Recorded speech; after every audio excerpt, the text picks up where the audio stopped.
I guess we're going to take a look at converting radians into degrees. Just remember, the biggest thing about this is remember 1 radian is equal to 180 degrees. So whether you're converting radians to degrees or degrees to radians, you need to know 1 radian is equal to 180. So if you're converting radians to degrees, you're given the radian. Okay, so remember pi. So you have 7 pi over 3.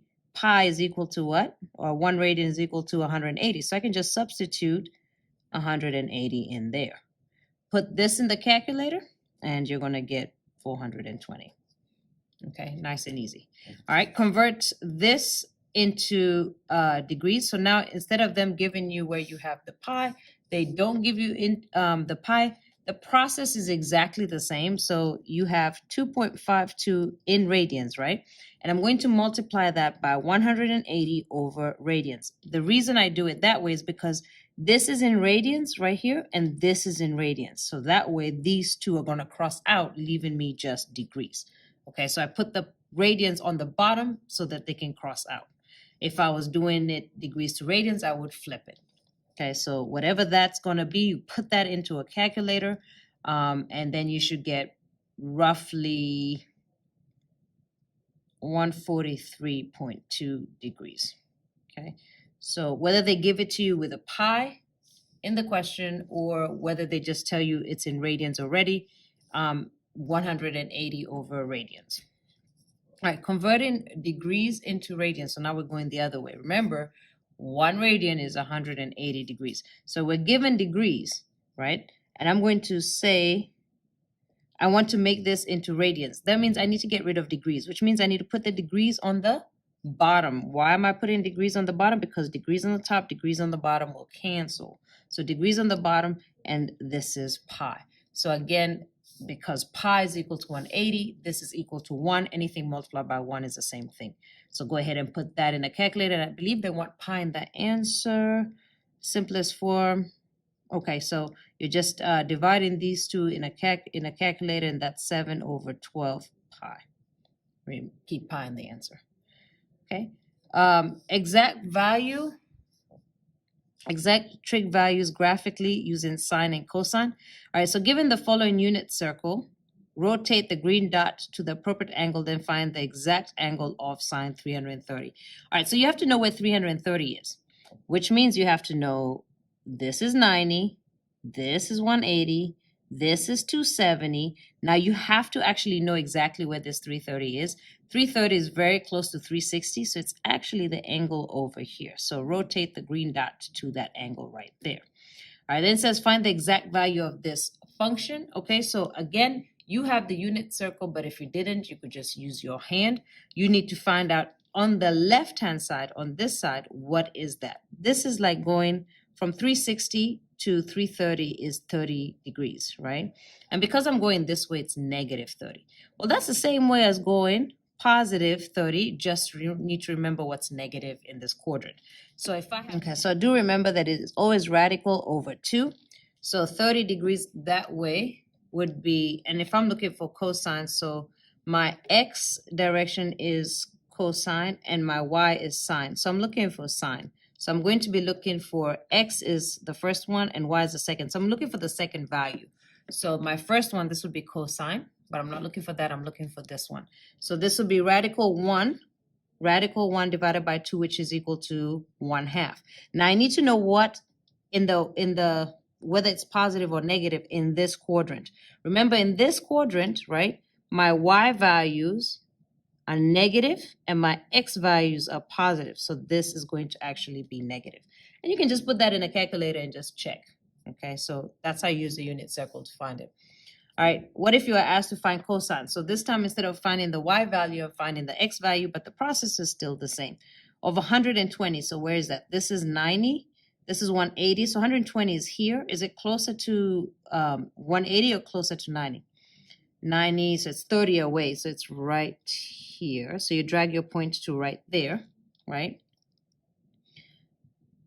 So again, 2 ways that you can do this. You can find out which one is reflected right here, which one of the left-hand side is reflected, or you can use the reference angle rule. So we'll use the reference angle rule. So 180 minus 120 is 60. So I'm looking for 60 on my left hand, okay? So this goes 0, 30, 45, 60. So I'm going to put this down, and I care about what? Cosine, which is my x value. So cosine is my x value. So this is my x and this is my y. So I care about this one right here. So it's 1. So again, just like before, it's radical over 2. So radical 1 is 1 divided by 2 is 1/2. And then is it positive or negative in this quadrant? So this is quadrant 2. This is my x values. My x values on this side, are they positive or negative? They are negative. So this is actually negative.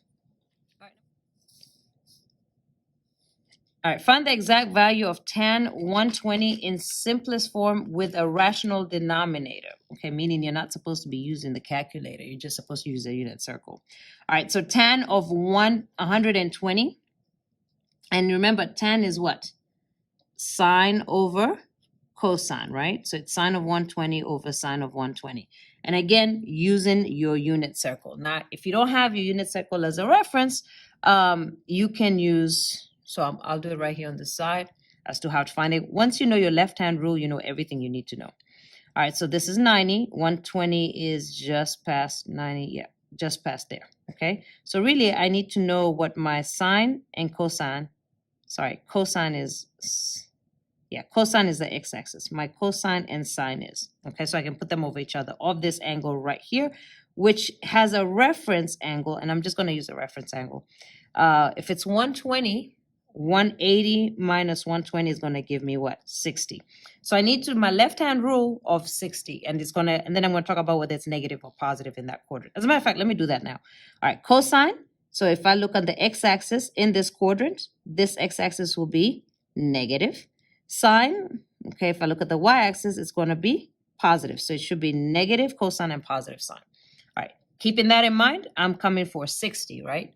So again, you take your left hand, 60, 0, 30, 45, 60. You put this finger down. This is your cosine. This is your sine. All right, and remember, it's always radical over 2, right?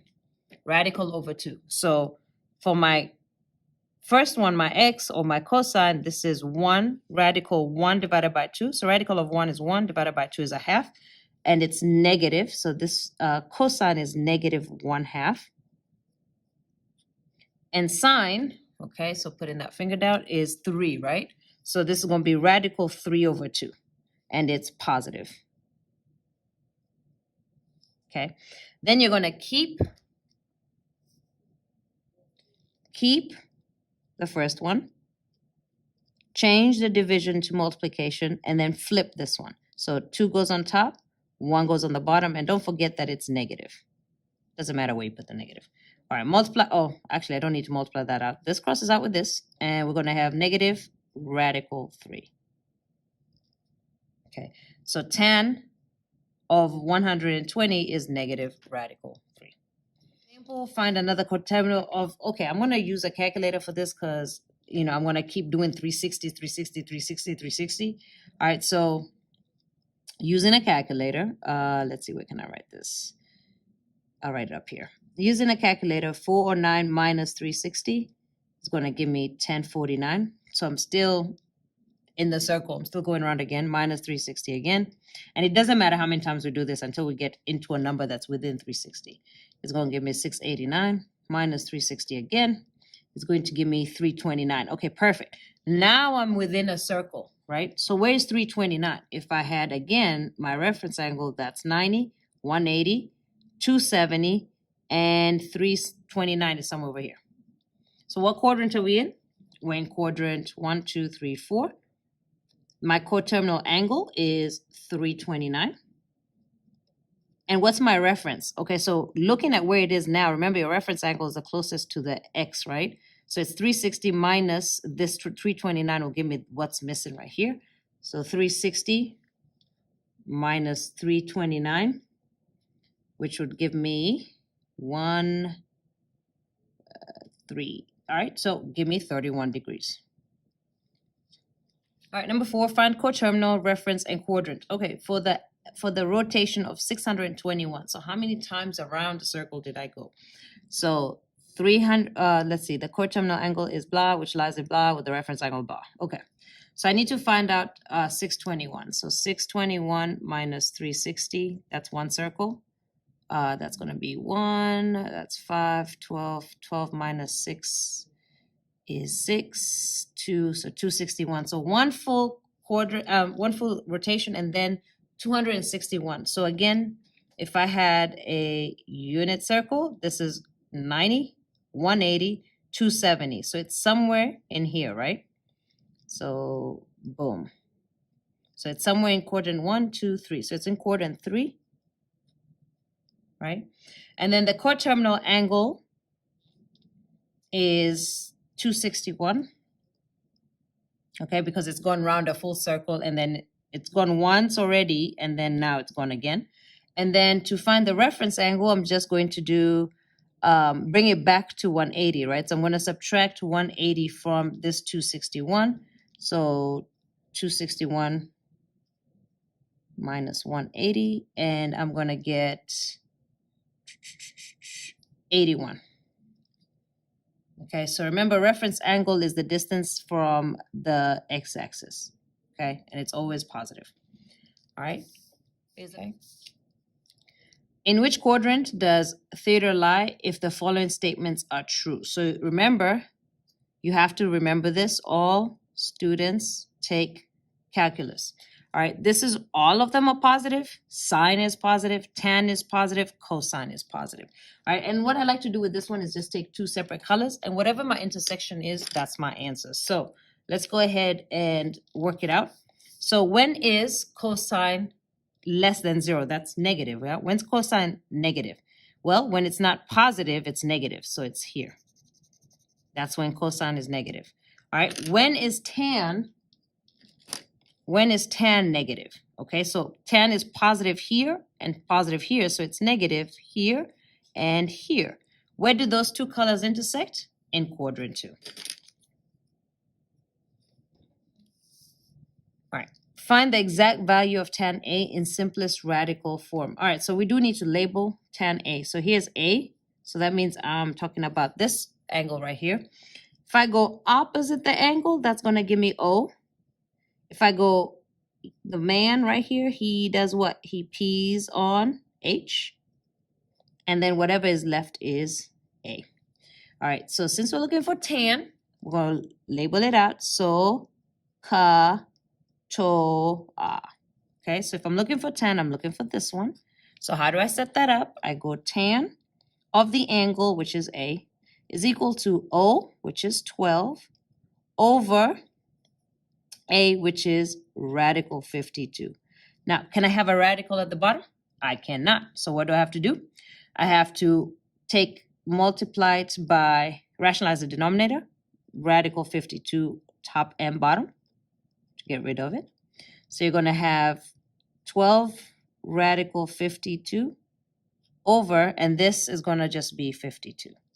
All right. Of course, if you put that in, you're going to get it wrong because you have to simplify it. Okay, so let's talk about first, let's simplify. We'll simplify the radical in a second, but let's also simplify the outside.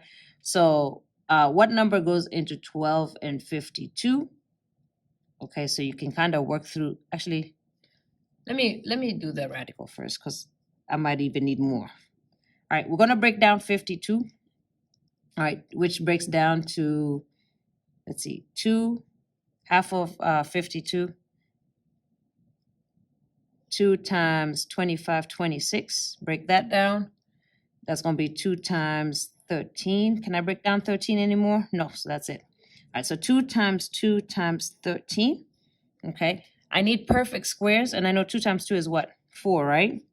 So I can say radical 4 times radical 13. And this is going to give me, of course, 2 radical 13. Okay, so I'm going to put that right here. So I have the, and again, there's so many ways you can teach this and walk through this. While I'm here, so I'm gonna write this in. So this is 2 radical 13. Okay, now we still have this fraction outside.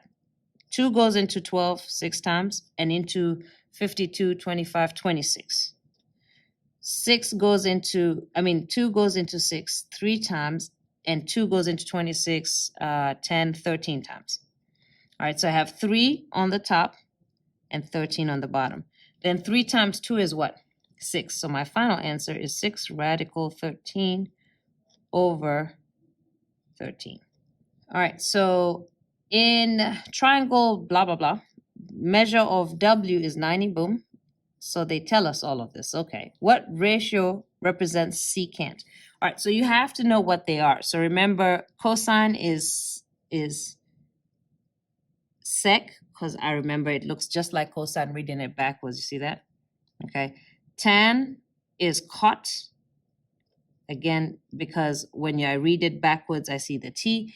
And then sine is the only one that I have to remember because it has no kind of relationship to remember. So in this time, we're looking for secant. So secant is what? 1 over cosine. So secant is 1 over cosine of whatever your angle is.